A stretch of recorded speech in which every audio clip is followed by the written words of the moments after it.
John chapter 19. Then Pilate therefore took Jesus and scourged him, and the soldiers planted a crown of thorns and put it on his head, and they put on him a purple robe, and said, Hail, King of the Jews! And they smote him with their hands. Pilate therefore went forth again and said unto them, Behold, I bring him forth to you, that ye may know that I find no fault in him.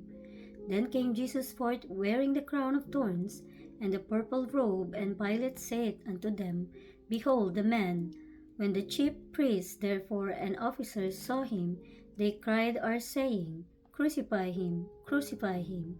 Pilate said unto them, Take ye him and crucify him, for I find no fault in him. The Jews answered him, We have a law, and by our law he ought to die, because he made himself the Son of God. When Pilate therefore heard the saying, he was the more afraid, and went again into the judgment hall, and said unto Jesus, Whence art thou? But Jesus gave him no answer. Then saith Pilate unto him, Speakest thou not unto me? Knowest thou not that I have power to crucify thee, and have power to release thee? Jesus answered, Thou confidest, oh, Thou couldst have no power at all against me, except it were given thee from above. Therefore he that delivered me unto thee hath the greater sin.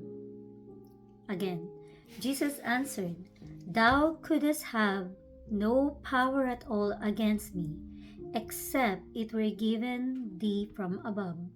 Therefore he that delivered me unto thee hath the greater sin. And from thenceforth Pilate sought to release him. But the Jews cried out, saying, If thou let this man go, thou art not Caesar's friends. Whosoever maketh himself a king speaketh against Caesar. When Pilate therefore heard that saying, he brought Jesus forth and sat down in the judgment seat in a place that is called the Pavement, but in the Hebrew Gabbatha. And it was the preparation of the Passover, and about the 6th hour, and he said unto the Jews, Behold your king. But they cried out, Away with him, crucify him. Pilate said unto them, Shall I crucify your king? The chief priests answered, We have no king but Caesar. Then delivered he him therefore unto them to be crucified. And they took Jesus and led him away. And he, bearing his cross, went forth into a place called the place of a skull, which is called in the Hebrew Golgotha, where they crucified him and two other with him on either side one, and Jesus in the midst. And Pilate wrote a title and put on the cross, and the writing was, Jesus of Nazareth, the King of the Jews. This title then read many of the Jews, for the place where Jesus was crucified was nigh to the city, and it was written in Hebrew and Greek and Latin. Then said the chief priests of the Jews to Pilate, Write not, the King of the Jews, but that he said, I am King of the Jews. Pilate answered, What I have written, I have written. Then the soldiers, when they had crucified Jesus, took his garments and made 4 parts, to every soldier a part, and also his coat. Now the coat was without seam, woven from the top throughout.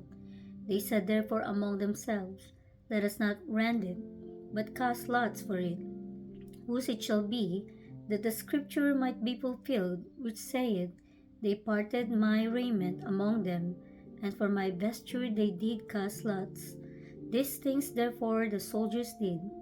Now there stood by the cross of Jesus his mother, and his mother's sister, Mary the wife of Cleopas, and Mary Magdalene.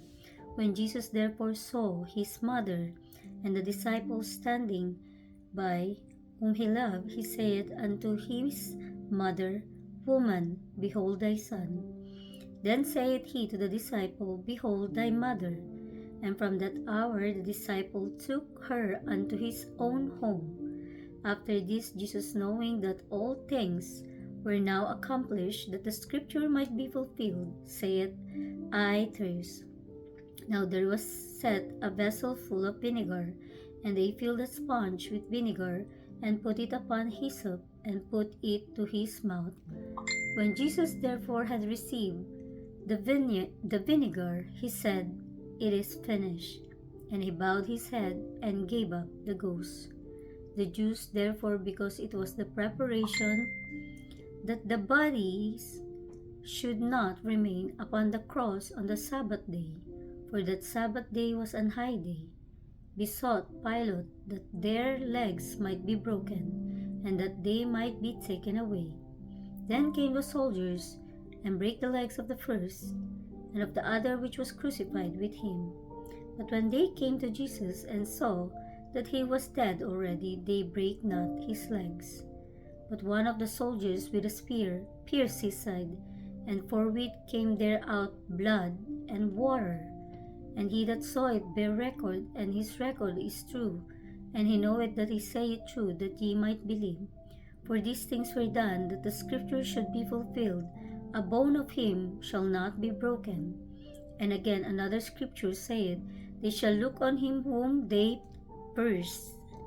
And after this, Joseph of Arimathea, being a disciple of Jesus, but secretly for fear of the Jews, besought Pilate that he might take away the body of Jesus, and Pilate gave him leave. He came therefore and took the body of Jesus.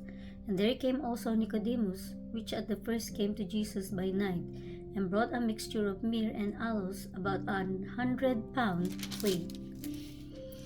Then took they the body of Jesus, and wound it in linen clothes, with the spices, as the manner of the Jews is to bury.